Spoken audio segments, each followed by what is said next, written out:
is Cubs Radio. Cubs Radio.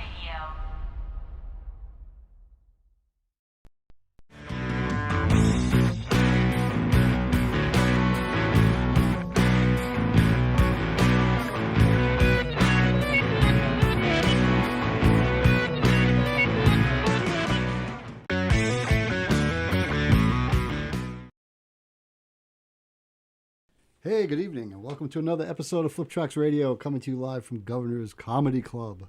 I'm your host, Tom Sanfilippo, and tonight my guest is the one and only Benoit. How you doing? Hey! Ben is a big hero in Long Beach. Yes, he wears many hats in the local scene. Although I'm not wearing one right now. Yeah.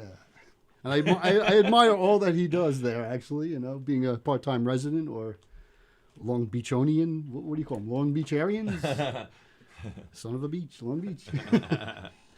And not only has Ben a multi-instrumentalist, fine gentleman, he teaches like crazy, and he runs a studio, he does production, he does... what else do you do? Why don't you tell me? I'm guessing. Oh, boy. I'm coming off the top thanks here. Thanks for having me on the show. I mean, yes, I wear many hats. First and foremost, I'm a musician. And so I'm glad to be sitting here with you with the guitars. This is kind of exciting. I love improvisation as well. I found myself as classically trained, school, Sachem High School, Sachem Elementary School, middle school. I started off with the baritone horn. Nice. And then went to the saxophone. And then somehow I fell in love with jazz. So as a musician, I started off that way, and then I picked up guitar. My sister had a guitar, and I remember her playing Stairway to Heaven when I was 5 years old on it. In Patchogue. Before they told you not to play it. I was born in Patchogue, so we lived there, and then we moved around. And then she stopped playing, and the guitar just sat in the basement. So you picked it up. So one day I picked it up. Did it come easy to you, or was it a struggle from doing woodwinds and reeds? Oh, wow. Well, yeah, I was reading treble clef from, just music theory and all that stuff, from the high school, from the elementary school, junior high school, whatever. I picked up the guitar. There was a book in it, the Mel Bay method or something. Or Alfred, actually. Was it Alfred? Yeah. Mel Bay was my man. Yeah, so the Alfred method, and I just started reading and putting my fingers, and then, rock and roll was big in Sachem High School. They had a rock club. They used to put on, Battle of the Bands and that kind of thing, and Ray Sabatello, I don't know if you know him, but great guy, guitar player. He's still playing, doing pit orchestra and all kinds of things. He used to run an after-school rock program, and you could sign your band up and play with your band. So that inspired me. I'd see other bands, and then I wanted to play electric guitar, and I asked my mom, can I play electric guitar? I was taking alto sax lessons. So was this in high school, junior high school? I was 13 when I started, around then, 12, 13, the saxophone. And I practiced a lot, and I begged them to switch from baritone horn to saxophone, and thankfully they did. And I had a great in-home teacher, and then from that teacher, Gary Salinger was his name, and he recommended the International Art of Jazz at Stony Brook. They had a jazz clinic thing on Mondays. I was the youngest one there, and I was a sax player, and Arnie Lawrence taught it, and he's one of the founders of the New School of Music in Manhattan. So it was a special time in my life. I got into jazz. I got into listening to Charlie Parker and Herbie Hancock and things like that. Joined the jazz band in the school, played in the jazz band. Some of the people in the jazz band were, eventually I got up to the 12th grade level was Kirk Douglas on guitar. He plays with the Roots on the Jimmy Fallon show. Oh, wow. And he was wicked way back when. Yeah. I mean, he was pulling off Living Color riffs and things. Vernon Reid style guitar, Jimi Hendrix style guitar. I was just playing saxophone. I was looking behind me. I was, we became friends, and so I had these other people who were super inspiring. Good hands. Yeah. So I started as a musician, and then went to school. Blah blah blah blah blah. If you want to fast forward, what's funny is I applied to University of Miami, and as a recording engineer, because as a high school kid, you're like, I don't know what I want to do with my life, and people give you advice. Yeah. So they were like, why don't you study engineering? You have something to fall back on, the recording of music. I was like, all right, that's cool. I'll do that, Filled out the application or whatever. Arrived in Miami. They're like, welcome to music business in a packet. Man. Okay, so now I'm a freshman. I'm 18. I'm in another state. I'm running around trying to get things in order, find out what's going on. They're sending me to this person, to that person, to this one, and it's taking time. All the classes are filling up, all this stuff. I'm all stressed out. Turns out that you needed to be a brainiac to be in the engineering program, and I was not a brainiac. I mean, I'm okay. Some people say I'm smart, but whatever. But like, They got into the physics of things a lot, I guess. Anyway, it's funny because it was life-defining moments. The ones I'm mentioning here, going from baritone to sax, finding my sister's guitar. I started a band. I played in the after-school rock program. I did apply to Berkeley and I got in. They accepted me, and University of Miami as well. I thought I was, I wanted to go to Berkeley, but University of Miami gave me more money. Then I get to University of Miami. They're like, you're not in your major. Then I'm listening to all the amazing players. I mean, John Kreisberg and Chris Occolini and Dave Solomon and just all these other guys that are older than me that are still out there and still playing. And these names are well known. And I'm like, oh my God, I think I want to be a performance major. So then I asked Randall Dollahan, who's the head of the guitar department, can I please, he's like, well, I'll give you an audition date. I had to run him down and he's like, come to me on this day, whatever. So I go in there and, basically he told me I was years behind and I should think about music business or music education. Which is what you just tried Which to get is at. funny. This is part of the story is like the wearing of the many hats.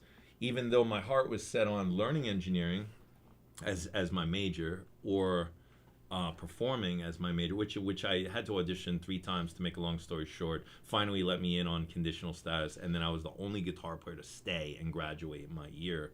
But like I all the things I wanted, I became all of them. Okay, and now I'm an educator. Like is my passion. Of course playing music is wonderful, but I love teaching people. I love working with your people, and it's fun. And in Long Beach, another, like, sort of, if I fast forward through my whole career, I had from 1995 until 2007, I was able to be a musician, like from having a performance degree in jazz. I did experimental things. I did gigs all with whoever was cool, basically. I played in reggae bands. I played in my own bands. I played with Pharaoh's Daughter, a very cool fusion group. I was able to experience some touring with them around the U.S., going to different cities and coming home, then over to England, then over to Greece and to other beautiful places. Were you playing guitar in these shows? Playing all guitar. Wow, great. I was all guitar from 91 through, I don't know. Then I started picking up instruments along the way, which is, I guess, another whole conversation. But yeah, I love music. I love teaching. I love playing. When I wound up in Long Beach, I thought I was kind of retiring. I had worked, and I was being managed by a particular person who's a very cool person. It just didn't work out. And a singer friend of mine, you might have seen her around town, Natalie Dangerfield, and we had this manager, and it was like, by that time, I had transformed into an electronic laptop programmer with a MIDI keyboard, and I wasn't even playing guitar, and we were just trying to make it, And we were writing great music. It was fun. It just didn't work out. So I always wanted to live in Long Beach. I always loved the beach. I'm a Cancer, July birthday. I was born in Cancer. Yeah, Patchogue, South Shore. I was born. I just always loved the water. There's something about the water, and I was drawn to Long Beach. I lived in all various places, Long Island City, then the Lower East Side, then Williamsburg, Brooklyn, then Rego Park. Then I lived in Briarwood, and then partly in the West Village, and then at that time, finally, end of a relationship, and I ended up in Long Beach, and I just loved the vibe in Long Beach. It is great. And I think I came out from Queens once, and it was a Taco Tuesday, and we sat at the inn outside, and it was a hot summer day, and it was like $2 tacos, and we were like in paradise. And Bob Johnson, Cabana, he has the best ultimate Taco Tuesday. Taco Tuesday is just a huge thing in Long Beach. Bob's been a guest on the show. Yeah. Yeah, he's awesome. We love Bob at the Cabana. Yeah. So, yeah, how long have you been in Long Beach? So 2007, I moved there, in March of 2007, and that's basically what Studio Noir was my one-room studio apartment. And I had it was very basic. I thought I was retiring from the music career. I was like, I am beat, I'm done, whatever it is, however many years ago that was.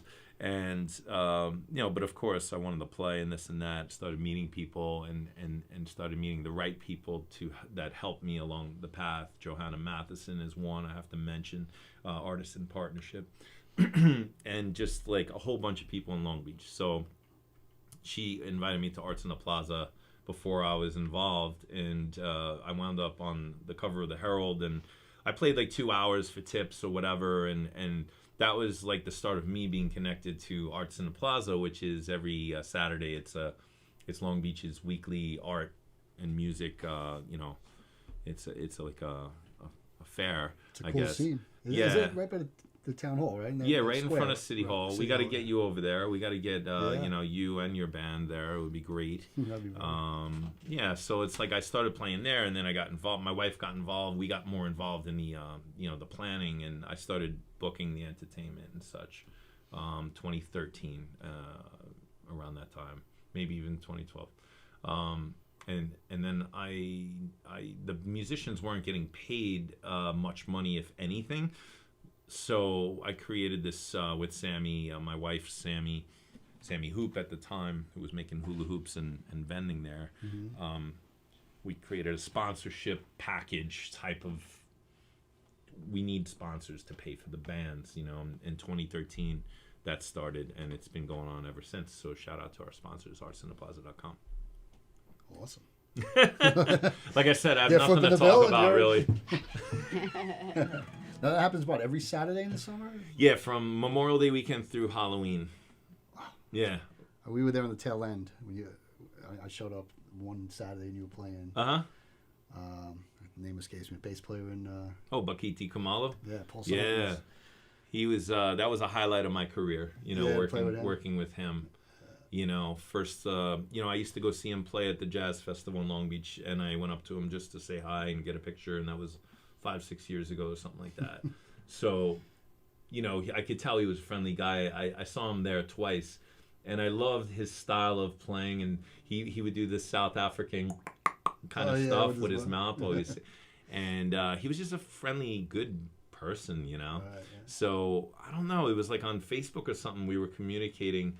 He, I think I liked his page or something, or I added him as a friend or something, and suddenly we were in a conversation. I was like, hey, I booked this art market, and why don't you come down and play? And then suddenly he was calling me on the phone in the middle of a lesson. I was like, please let me get this. I ran into the bathroom and talked to him about it, and sure enough, he was willing to come out to Long Beach, and I put together a budget for him, and we treated him really nice, and it was just great because I love his bass playing, Yeah.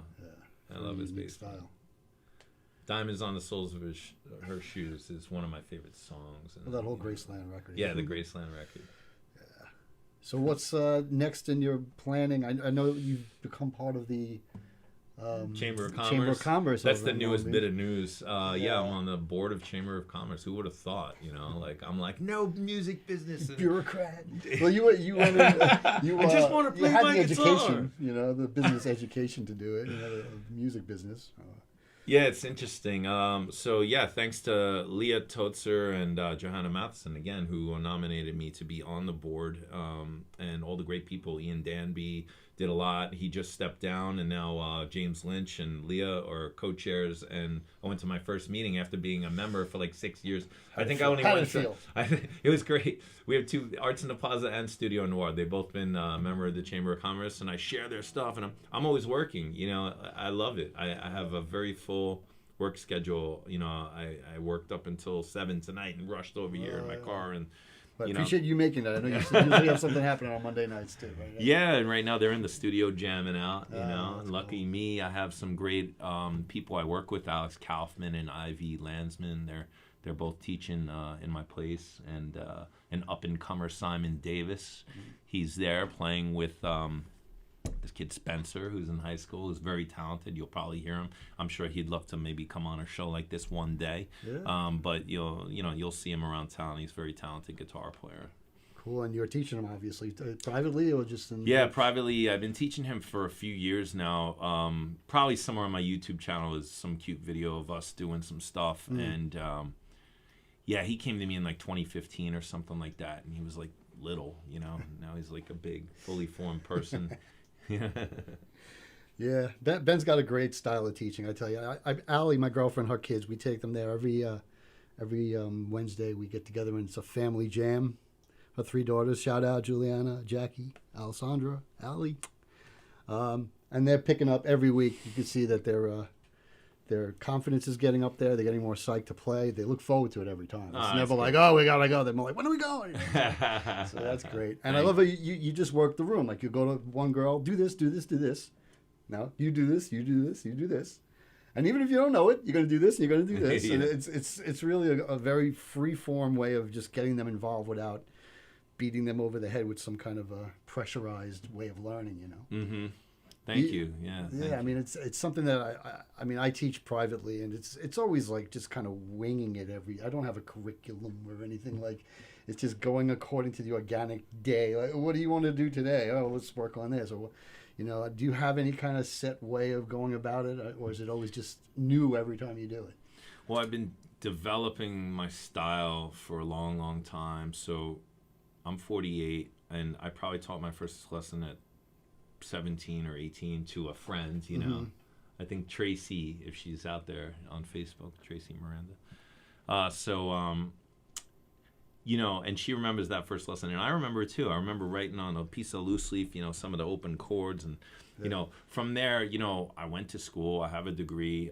You know, I was also, you know, so my style. Yeah, it's not so rigid. I like to, especially with a group class or a family vibe where there's different levels, there's different ages. You know, I love when people don't know anything and they show up, and I'm like, here's a bass, Right. and then you're gonna do this, and then okay, you keep doing that, and then yeah, I'll go over to somebody else and I'll show them the A minor chord and the G major or something. And then I'll go over to the drummer and I'll show them a little beat. You know, so each instrument I have a particular way of introducing the person physically to the instrument. You know, how are you going to hold your hand? Are you going to play near the fret? Are you going to pick it? Are you not going to pick it? Are you going to use your thumb? Are you going to use a rest stroke? Are you going to, you know? And those techniques you just have to learn by doing it over and over and over again too. If you were to come to me for a guitar lesson, I have a sheet that I use that's been my method for a while that I would love to put into like a professional PDF or even a big poster that people can hang on the wall, that kind of a thing. And I definitely think it's influenced by the Heavy Guitar Bible book. The last name's Daniels. I forget the first name, but I had that when I was 16 when I first started playing. And the guy was a great artist. He used to draw pictures of the tablature and the guitar and ornamental things on the pages just to make it interesting. That's very helpful. I mean, yeah, I'm a very graphically orientated learner. Like if I see things, it's a lot easier to understand with pictures and yeah, you know, having the House of Blues box, you know, just like things you see online there's many ways of explaining, but the graphical way is the way to go. Yeah, I like it, you know, so I have an iPad and I'll draw out stuff on there and then make it into PDFs. And so I have this one sheet and it's got my, you know, first I like to stretch the hands out. This is part of my method. I actually learned this at the University of Miami my senior year. A sports medicine doctor came and talked about injuries that people, you know, experience from over practicing. And everybody's overzealous out there. They just want to get out and do their music career. So, you know, doing this hand stretch like this, you know, for 30 seconds each is at the top of the page. And then after... My hands would be so much better if someone told me that 40 years ago. Right? Dude, if you did it this way, I mean, my hands are shot. And sometimes people do it with like a bent elbow, but you're supposed to have your arm outstretched, just the four fingers, and you just hold it. You know, this is an amazing thing. Till it hurts, like right here. You don't want it to hurt. So if it hurts, back off. You know? Yeah. But like doing this is an amazing thing. In 1995, I learned this. I've been doing it ever since. And so that's at the top of the page. And then, you know, I have like a picking exercise where I just do downstrokes, rest strokes, and I tell the players to anchor their hands. So like, if anything, they don't know how to play anything. They could just pick and get into something, right? And start developing. Well, where's the right hand go? A lot of times people are like fishing, and they don't know their whole arm's where going, it is. Yeah. So that's one thing I do, and I do upstrokes, and that's free strokes, and then we do down up, and then from Bluebird, there, are you getting all this? Yeah, it's why not teach everybody? And then I have this warm-up scale, which is in the first position. Basically, that Alfred book I took, instead of teaching people 3 notes in a 2-page lesson, which is what they do, which is cool Yeah. for reading and stuff. It's all the open positions. So I start with A for the alphabet, and A, B, C, D, E, F, G, A, B, C, D, E, F, G, and back. And I get people saying A, B, C, also training their voices and getting to know that position. You know, so it's like that's just the first, the stretching, the picking, and that. And sometimes that's 2 lessons, sometimes it's 3 or 4 for some people, because it takes them a while to get that, you know, to get there, to get that. And then I'll go into the easiest chords like E minor, A minor as my opener. You know, if you could play that, come back in a week, you know. If you could do that right away, then I'll show you more stuff, you know. And I go through the other open chords, you know. And then it's on to basic songs. I have a basic song sheet. And that basic song sheet is something you guys have.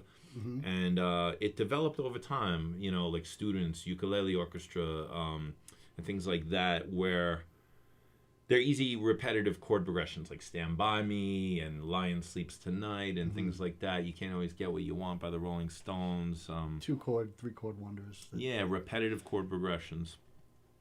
And then I'll, you know, like, so... you know, playing the piano, nice and easy. I have my typical piano way I teach the piano, and that came over time. Like a lot of these skills I developed by trying to teach people and learning how to do it better, and just year after year after year after year, you know?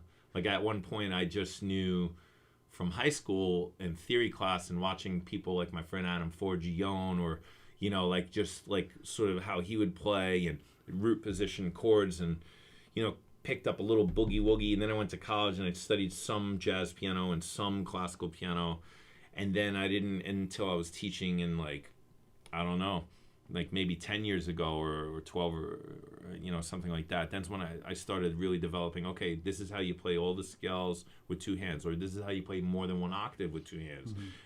You know, my reading of classical music, or just chords and things. And, you know, I'm at this, like, I don't know, I'd love to go to NISMA myself and see what they would rate me, you know. But I love saxophone. I bought one. There is an age limit though to that, isn't there? Yeah, there is. I bought a used saxophone not too long ago, and I just picked it right back up. I was pretty good. I was like, I was going to ask that. Did you put it down while you learned the guitar all those years? I did. I sold it to get a guitar, and then that guitar was stolen at one point, so the saxophone disappeared. And I didn't have a lot of money growing up and this and that. I mean, my family was very good to me, and they would get me things specially. But, you know, even college, I was pretty poor, and, like, you know, just like struggling, you know, getting out of college, and, like, you know, having $5 for a bagel, and then a credit card. So if I needed anything else, and, you know, like I went, you know, gig to gig and thing to thing. And there was no big shopping sprees, no big guitar collections at all? The biggest thing I did was, when I got my credit card, I bought a MIDI guitar unit from Manny's Music for $700 that I still have, and that I still use. I just used it on Johnny Mystic's Only Love single, the sitar patch. And I used it a lot. Like, people knew me for that, because I would use sitar, I'd use harmonica, like, you know, hopefully tastefully, you know, because you could blend on the guitar, like, how much of the MIDI and how much the real guitar. And with Pharaoh's Daughter, which was a fusion, it was a Jewish fusion. Also, she would incorporate Arabic and African and all sorts of sounds. So I would have these, you know, like exotic ethnic sounds shooting out of the electric guitar with distortion and this and that. And those are good times. Fun sounds. Yeah. Did you do any of the percussion sounds? Was it? Yes. And kalimba. Marimba and all that. Yes. Yeah. I used to have the Casio, the PG 360, I guess it was. Yeah, MIDI was fun. Kind of got... Yeah, after a while I felt like it was just a bit much. And the tracking was never good enough. Yeah, it's not right there. I got the sitar on my Variax guitar, which is fun because it's like an authentic acoustic sounding sitar. Okay. Yeah, it's really cool. Oh, wow. And then there's the choral sitar, of course. The one that's the guitar sitar. I don't know that. Yeah, the old, ugly... It was like this color. You know, all the... Steve Howe used it, I guess. Pat Metheny, who else would use it? I think I've seen it. Almost looks like a harp or something. Yeah, it's got like sympathetic strings up here, and they kind of resonate when you play. Nice. Yeah, it's fun stuff. So I'm trying to think when I first met you, and I'm thinking, was it FinFest? Probably. Yeah, like 5 years ago at FinFest. That would make sense. Yeah, Because I know, that was probably around the time I was in Long Beach a lot more often, and the name was always popping up. Yeah, I played there with Nora Kelleher's son Charlie. With their either it was the kid bands, and then it kind of graduated into he started playing tenor saxophone with me with a jazz group, and I played there 2 years in a row with the Jazz Tet, the Studio Noir Jazz Tet, which I love jazz, and I've been bringing it back now. In Long Beach, we're doing something at the cafe every Saturday. It's a brunch from 1:30 to 3:30. How many pieces? It's me on guitar and or bass. I have the two instruments there, so if somebody shows up to sit in, there'll be two instruments. Right. Alex Kaufman is playing drums, and this week and last week got canceled, but Peyton Pleninger, he's a new guy to Island Park. He plays tenor. He's really, really good. It'll be different players, basically, and, like, people could show up. Are you going to do standards, or are you going to do improv? Standards, improv, whatever's, I read the room, You come in and you're like, dude, can you do, all of me? Or you're like, can we play giant steps? And I'll be like, all right, let's go. Let's do this thing. I would be just a spectator in the audience. I don't read. I'm a jazz retard. Whatever. I'm sure you know something. And the thing is, like, blues and jazz are so related that, I don't stick to just, we do blues. I had some of my students up from, like Paul Vivo is a 9-year-old kid. He's awesome. And he came up, and Lars Sorensen, played drums. So he's about 14. They're in a band, one of the bands I coach. Awesome. Called These Guys. So they showed up to the thing. Tell me about them. They showed up and their family, to listen, and I was like, guys, come on up. So we ended up playing a blues in A, just and then we played and we just jammed out those two songs, and it was great. And Paul was playing my little Gretsch, and I was, And there was a patient audience with the kids. Yeah, but we sounded pretty good. It was good. That's cool, man. Yeah. I don't think you and I have ever played together. We've never played together. And we didn't even discuss at all what we would do, other than we probably wouldn't play any dead. Yeah. For both you not knowing it and me just knowing it too much. I know a few songs. We could do it. I would just have you take the lead on some kind of an idea. I don't have a particular thought. We should do some music. Absolutely. We should tune first. I did already. Well, we can go. I'm feeling like probably something with a tempo, rather than something slow. Okay. So maybe Sally could clap along. Sure. Okay. Maybe like just a blues or something. Sure. Is that cool? Yeah. Bring your mic a little closer. This one? Yeah. Cool. For the guitar? Yeah. Does it bend down at all? It can if you I go bend, from like the back. if I go like here? The back wire, and just kind of touch the back. Yeah, touch the back wire. There you go. Cool. Perfect. And then pull it back up when you're about to talk. Okay. Thank you. Blues and E? Pride and Joy, maybe? Sure.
with her until the end of time. 'Cause she's my sweet little thing.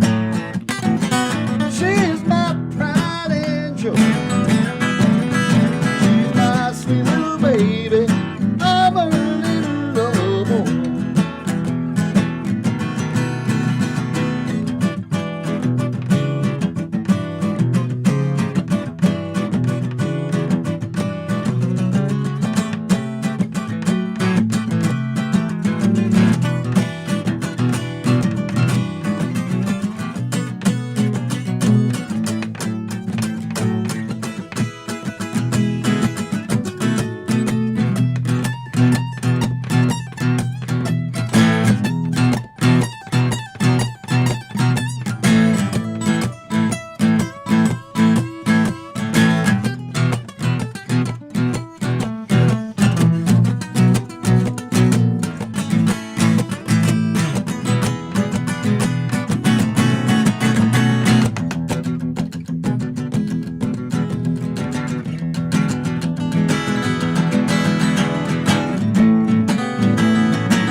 You've never played together. Like, that's crazy. That's crazy.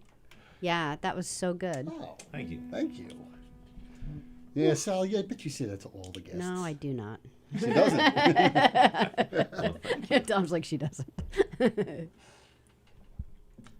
Only half of them. Actually, I bring the guests in to audition their guitars. I'm in the market. That's a beautiful Gibson you got. Yeah, you can play it if you like. I don't know how many of them are out there anymore, but I bought it a couple of years ago. Yeah. It's called the Parlor.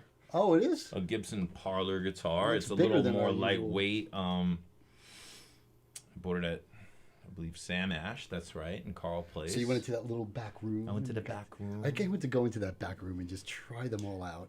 It was time. Okay, Yeah. let me tell you. I had a Martin that I recently sold to raise money for the cafe. And it was good. It was a workhorse guitar, but 2010 I bought it, and that thing played on stages and albums and this, and it's great. It's not, especially you plug that thing in. It was $1,600 when I bought it. It had reverb and EQ on it and a tuner and like, oh my god, right? But it started, like, I started doing 2-hour gigs, and it was just too hard on my hand. Like, out of the first, something about the way the neck was and the way it was, it just, I can never, I don't know. If the truss rod fell in or fell out or, I don't know. And it was, I had to basically give it back to Martin to fix it. And I just am a laziest person sometimes when it comes to certain things. Yeah. Like to get a Martin guitar to the Martin factory and deal with all that stuff is just like, Who wants to do that? You buy a Martin guitar, then I have to bring it back to him. Anybody else lazy out there? Is anybody else? Oh.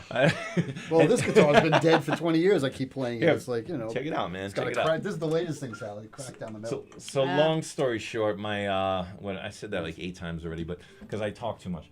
But my wife said, it's time, just go get another guitar, a couple of years ago. She okayed the purchase, you know what I'm saying? So I got to go to the room. I got to go to the special room and just play all the guitars. And it's nice. Ebony neck. Ebony neck. Yeah. So I've been, it's great. This thing never hurts my hands. I could play 3 hours on this guitar. Never hurts my hand. And as a teacher, that's a huge Big deal. thing that I've been hour after learning. It's not just what you teach the person. What kind of instrument are you playing on? Are you playing on... Now, sometimes you can get a guitar for free or $50, and the thing actually is pretty good.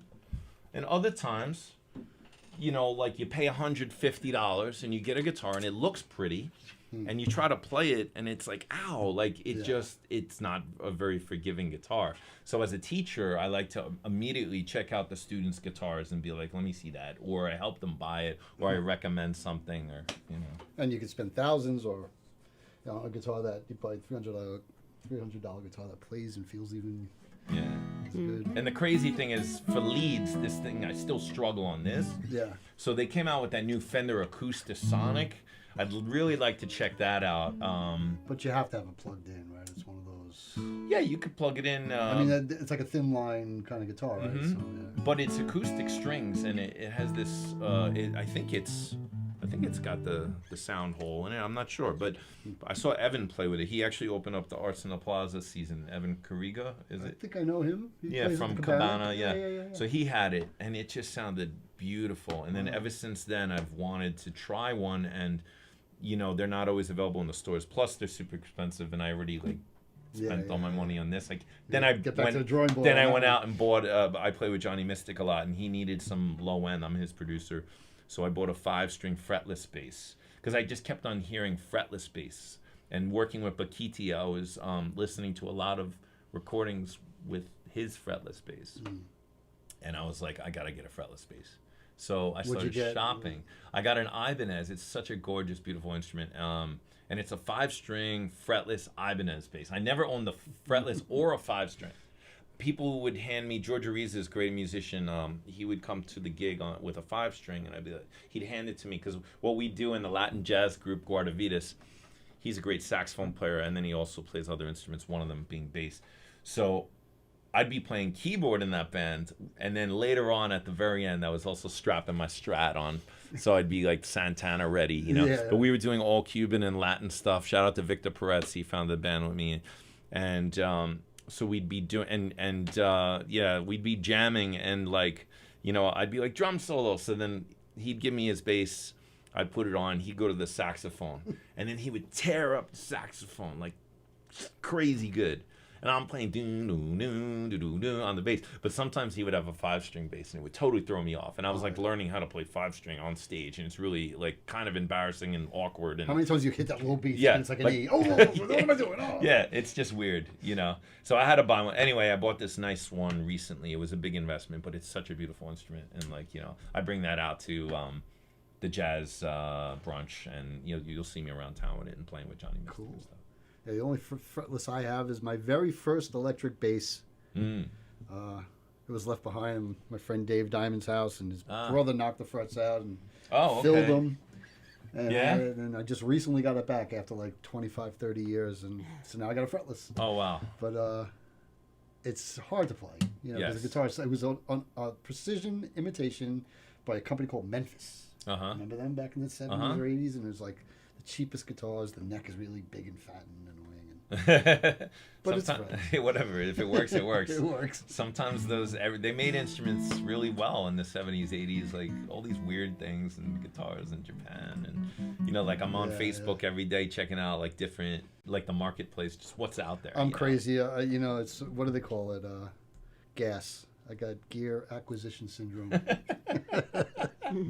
Constantly seeing what gear is out there, what can I get next, and it's just it's an addiction. But I still don't have a really good acoustic guitar. And Sally, you've heard me say this how many shows now? Every time I play with someone, I'm like, this guitar. But wait, I heard you at Cabana this summer. You sounded really good. Was it this guitar that my you were workhorse when I play live is a Variax. A Variax. Line 6 Variax, which is a modeling guitar. And you turn a dial, you got Gibson Guild, all these different style guitars that was sampled perfectly.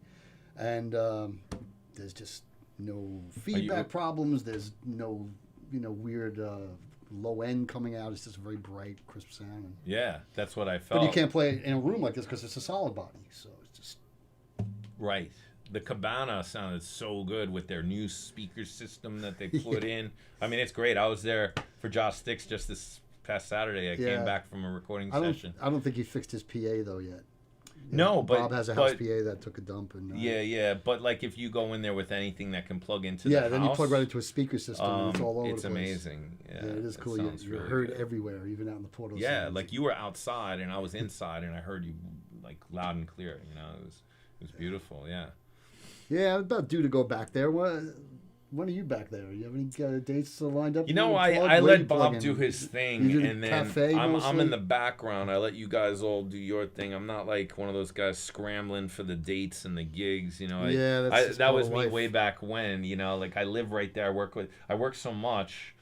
I would love to play there, you know, and I do love playing there. You know, I like special occasions, special events, you know.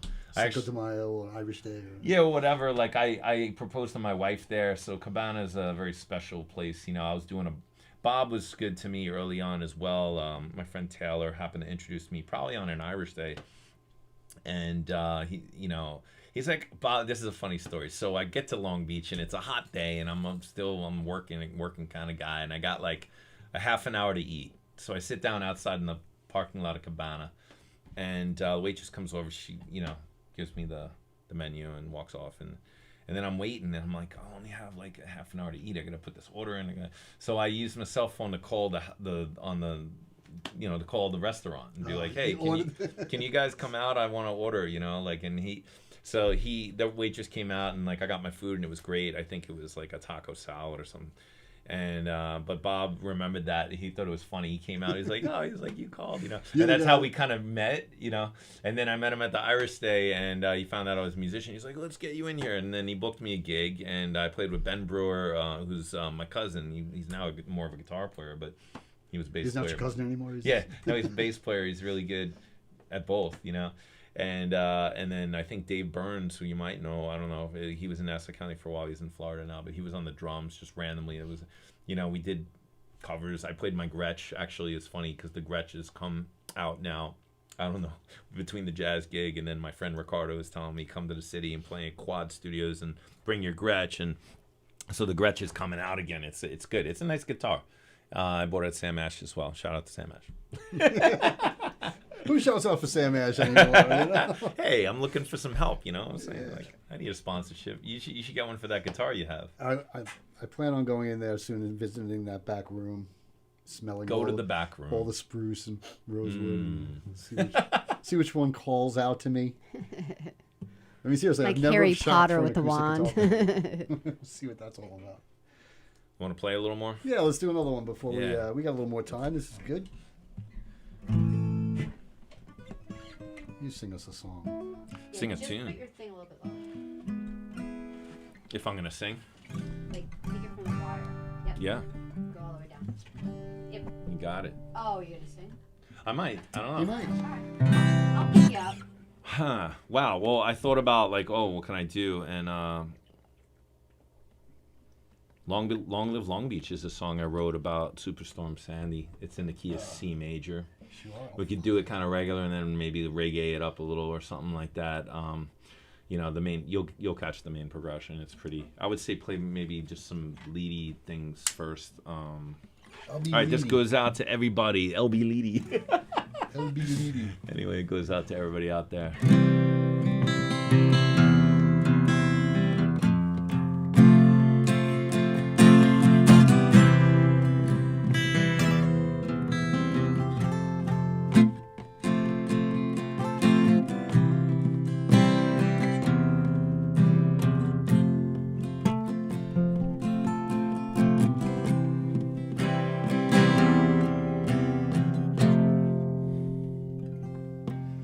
God bless us and protect us through wave after wave. Deliver us from flood waters, let us live another day. The Atlantic crushed the boardwalk, traumatized the folks who stayed. And I pray, Lord, I pray, God bless us and protect us. This is where we want to stay. Right here in Long Beach, don't let us wash away. So many people, they've been put in harm's way. And I'm begging you, Lord, I'm begging, let Long Beach stay. Long live Long Beach, from the east and to the west. The surfers and the polar bears, the musicians and the vets. Long live Long Beach, from the cops to the bars. Lord, I love this town. 11561, 11561.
Surfers and polar bears, the musicians and the vets. Long live Long Beach, from the cops to the bars. Lord, I love this town. 11561. Lord, I love this town. 11561. Lord, I love this town. 11561. Lord, I love this town. 11561. 11561.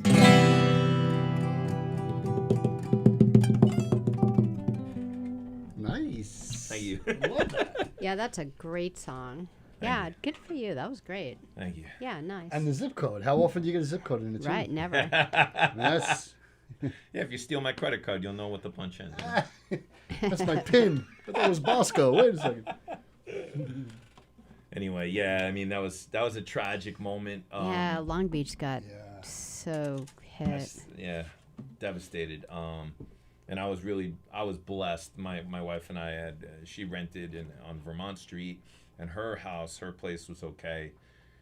Minor flooding in the basement, and the Studio Noir was okay too. Like the water went right up to the stairs. You know how the stairs Lucky. go up. Yeah, And I had just bought that drum set that's in there. I mean, not really that it matters, but I just invested in some stuff. And so what happened was after Sandy, I came, I was watching. I stayed in East Meadow with my wife's family. Thanks so much to the Humans, and we love them. So they have a piano there, and I have videos of me writing this song on the piano. It was an out-of-tune piano, and like it's still out of tune. I got to go over there and tune it, but You tune pianos? a little bit. Only He does that too. Really, only for myself. Again, out of necessity, because I can't afford it every time. But I have a guy, Keith Harrell. He's very good. I love. You gotta give me his number. I love using him. Actually, he's very good. Piano needs- And then I just I have a piano in my studio, and every once in a while something will go out, and I'll just get in there and I'll give it a little, but then I'll call him up to do the big job, But anyway, I was writing this song. I wrote another one called "We Got It All." I'm not ready to play it here, but I wrote a whole bunch of songs. Another one called "Refugee." My mom was still alive, so my sister lives in East Meadow too. Shout out to Carolyn if she's watching, and John, and so my mom Bernice, I still remember it like it was post Superstorm Sandy. Everybody's struggling, They had like some sort of gas fireplace. My mom's all like bundled up, and I'm on their piano. I went from one house piano to write Long Beach, and the other one to write Refugee, which is a really fun song. Yeah. Who knows if I'd be able to remember the words to that? Come on, you can do it. I could if you want to jam. It's in A if you want to. Sure. We have a comment from Janine Davis. Oh, Janine, what's who up? said these are two great people and musicians. Grateful for both of you. Oh, that's very sweet. Thanks so much. Thank you. Very cool. Yeah, this was a We total didn't. surprise. My faux pas. We didn't ask our listeners and viewers to call in. And Oh, I had it on for a while. oh, you did? Okay. Yeah, about 5 minutes ago I shut it off just Oh, because all right, I wanted you to be able to have the They're ending bashful. of the show that you want. We got a lot to talk about anyway, right? Yeah, well, this is archived anyway. You can always Yeah, come you back. can to come this back because you this know, was a great show. DM us if you really Thank want to you, ask us thank something. Yeah. You want to do Refugee? Yeah, let's do it. Woo! Let's see if I can remember this thing.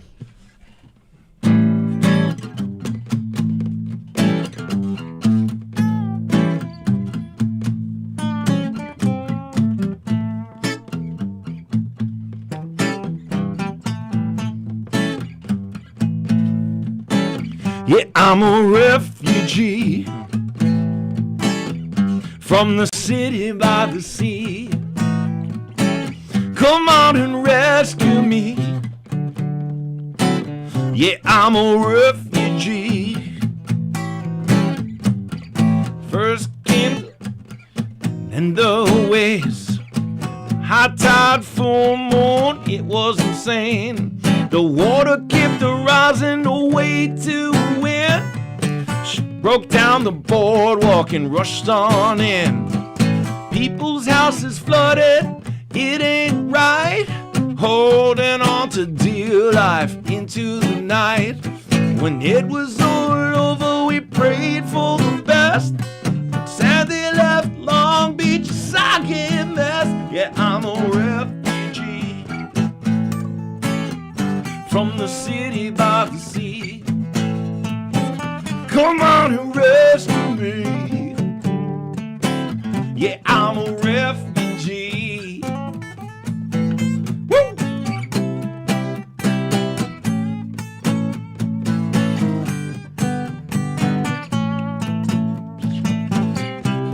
Hey, hey.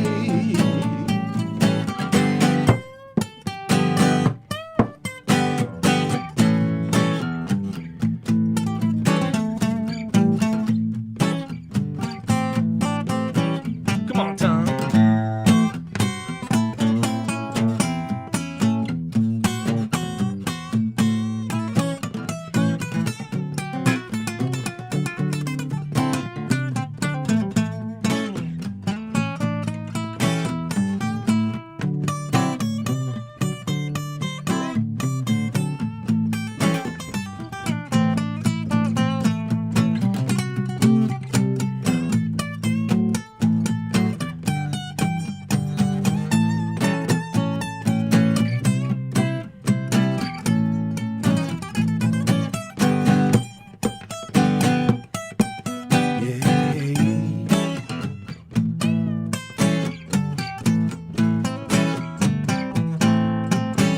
Yeah, I'm a refugee from the city by the sea. Come on and rescue me. Yeah, I'm a refugee. Ooh, yeah.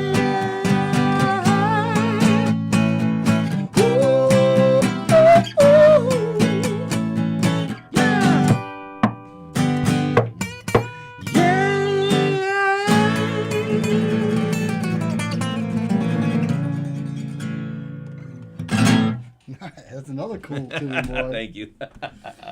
Good playing, good playing. We needed electric guitars for that one. Yeah, Dave Cowan plays on the recording Oh, he does? of the opening of that, and it's great. You gotta check it out. He's a great player too. Oh yeah, Another Long Beach. gem Powerhouse. treasure. And when I moved there in 2007, he was playing at Speakeasy. My friend Lee Farber, a great drummer and friend, he came over to hang with me. We're all friends in the city and stuff, and like, I move out here, and then out here. and then like I have the studio, and it's summer and whatever, or spring, and he's like, "That's my friend Dave's van," because Dave had this crazy big gray van with graffiti all over it. I'm like, really? And like, he's like, we gotta go check it. So we go into Speakeasy, and that was like the first time I met Dave Kellen. Oh. I went into Speakeasy, he was playing solo, and of course, I think he was looping way back then with the pedal that I use now, thanks to Dave. I had to watch him for like 3 years before I broke down and bought the pedal, okay? Because Dave is just amazing. Yeah, that Shout opened out up to Dave. a whole Recording whole lot, yourself. You do it too, right? Yeah, I've been looping for a long time. So that, I mean, it saves our arms, and you could play, you know, on top and layer, and I just love the loop pedal. So what do you got? Which one? it's the Boss, I think, or the Roland. Boss 250 XL. Or yeah, it's like something. purple. It's got the 2 pedals, and I'm such not a you know, like Gear, like a model number. I don't even know it. I know mine's a Boss. It's a red one. It's got the 2 pedals. It's an older one. I think that's pretty much the one I had. I love it. Yeah, Josix uses the Boomerang, which is pretty insane. That's a more precise pedal, the Boomerang, like I've found through the years. They were $700, but way back when. Right. Like I don't know if what they've done, but maybe they've gotten cheaper. I haven't looked. Yeah. I'm tempted to just buy another pedal of the one I have in case this one ever dies, because that's the way we do it. I'm just so used to using it, right? You know? And they've complicated things over the years, you know. It's, right. Once you found something you like I have Pro Tools from 2014. I don't upgrade nothing. Just leave me alone. Yeah, keep yourself in that little time capsule. I do want to upgrade, but then there's a lot of money, and it's like. Now, I just recently, in the last 10 years, I upgraded to a trash can, one of those little Mac trash cans, those black ones. No, I don't know. It's a computer. It's round, and it's just about this high, little cylinder. So that made me upgrade to Logic. I've been using that for the last 10 years. It's pretty cool. Nice. But I don't want to upgrade again. Yeah, Studio Noir, I'm PC Pro Tools, 24-bit, 32-bit float, 48K, whatever. I can get it done, whatever you guys need. That's all you need. You can still do it in 44. Nobody's going to know the difference. It always comes down to 44, and then sometimes, with the MP3 stuff, it gets... Anyway, squashes our music. Hey, if you guys don't mind, studionoir.rocks. Yes, do all the plugs. Here we is go. my website, studionoir.rocks, ROCKS. And that's Studio Noir. Yes, like black. Yeah. Not Ben of the Night. Oui. That's different. It's a black oui. Oui. Yes. Je t'aime. And any music pages? Anything I love the ReverbNation.com / Benoit. It's a great place to just see. I post all my gigs there. I have tracks. I have some of these songs up there as well. You can listen along the check some of them out. Thanks. I like the Bitches Booze. Bitches Booze. Oh, you have checked some of them. Checked it out. Thank you. Yeah. The Jazzy Funky Noir album is on, can I say it? Spotify. It's probably on Apple it's a bad week Music for that. as well. Although, yeah, my stuff's on there too. I'm not gonna do nothing. Yeah, what could I do? I gotta get out there. I'm not famous. I'm not Neil Young and Joni Mitchell right now. So we gotta plug away wherever we could. So do you do any performances with everything that happens in the studio? Like I know we talked about it, maybe putting on like a showcase, live streams, or just a live performance where you get all the students out. Well, the Barnum Ballroom recital, so to Scott speak. Andrew over there, thank you. Barnum Ballroom, sponsor Arts in the Plaza. I like to showcase there a lot. They got a nice space. I bring the kids out. I bring everybody out. So awesome. we'll try to do that. The Vivo family, the grandparents are going back to France around February 16th. So suddenly today I've been asked to try to do something for them before they leave, so who knows what'll happen. Cool. But like we always, with COVID, it's been a difficult thing. But we did a Halloween show there. We did something around that time at the Barnum Ballroom. R.I.P. Alan Fox, a friend of ours, he passed away. He was working with us with the Long Beach Ukulele Orchestra. Also just like so many great people have passed with COVID. It's crazy, and just so like getting out there has been tough, planning recitals. Get it going again, and bigger and better. But I think, we're really coming back now, the roaring 20s. Maybe eventually my half-step kids will do a show. Oh, definitely. Absolutely. Get them to rock definitely. out. No, Bluebird's got the rock faces. They're ready. They're ready. They just need a couple of more rehearsals and we're ready to go. At least for one song. Yeah.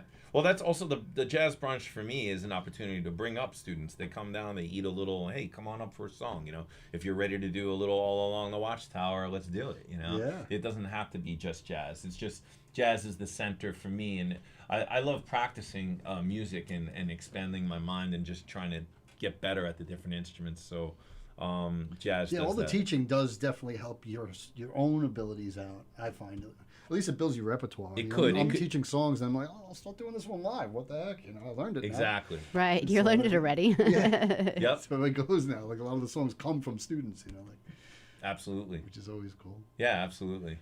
You know, if somebody hires me for a gig and they like want a party band, and now I know hits from 2000 till now, whereas like before I didn't know any of that. You know. Right. Now you're like doing Taylor Swift.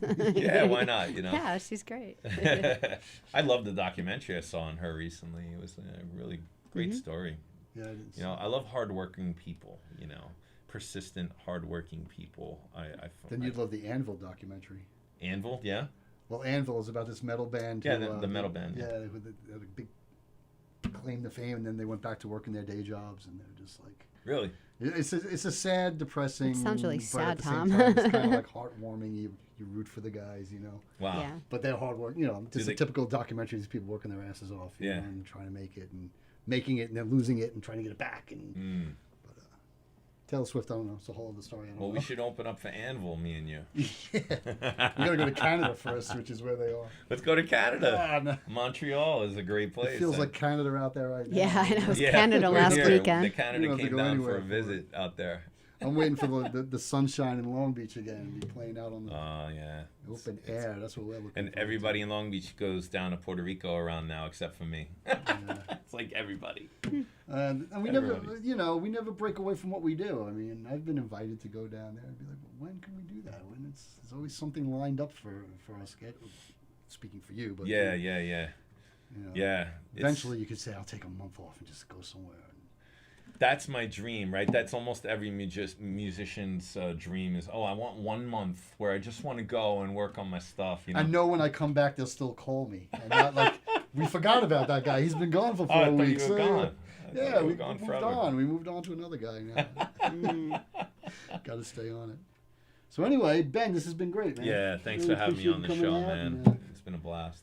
I look forward to coming back to your studio on Wednesday and Please don't Watching tell them the- where the studio the is. children's You sponge get 100 brains. people lined up to out the door, like, yeah. where's Tom? Where the kids? Well, I mean, it's got you got to We got to rotating. change to Thursdays now, just to throw off the Oh yeah. Well, actually, unfortunately, I'm not going to be there this Wednesday or next Wednesday because I have gigs. Okay, that's fortunately, yeah. So the girls will have to. I'll miss you. Yeah. But either way, Where are you playing? Why don't you mention? yeah, I'll be at the warehouse in Amityville. Great venue. Yeah, tomorrow with Tiger Rose. This Wednesday, Tiger Rose, and next Wednesday with Half Step. Excellent. Yeah, they're building up a nice little Wednesday scene over there. So, Yeah, they're great. Yeah. I'll get there. I miss KJ Farrell's. Haven't played there in a while. Mm. Maybe we'll get a date there soon. Yeah. And what else? I got Taco Tuesday tomorrow at the Turning Point in Dun, dun, Farmingdale. dun. Cool. Come on out for some cheapo tacos that are very yummy. How late you go there? I do 7 to 10. Awesome. And that's on Motor Avenue, I guess, Farmingdale. That's tomorrow. And that's it for me this week. And then back again next week after that. And we'll be back here, not next Monday, but Following Monday. if all goes to plan, the following Monday. Cool.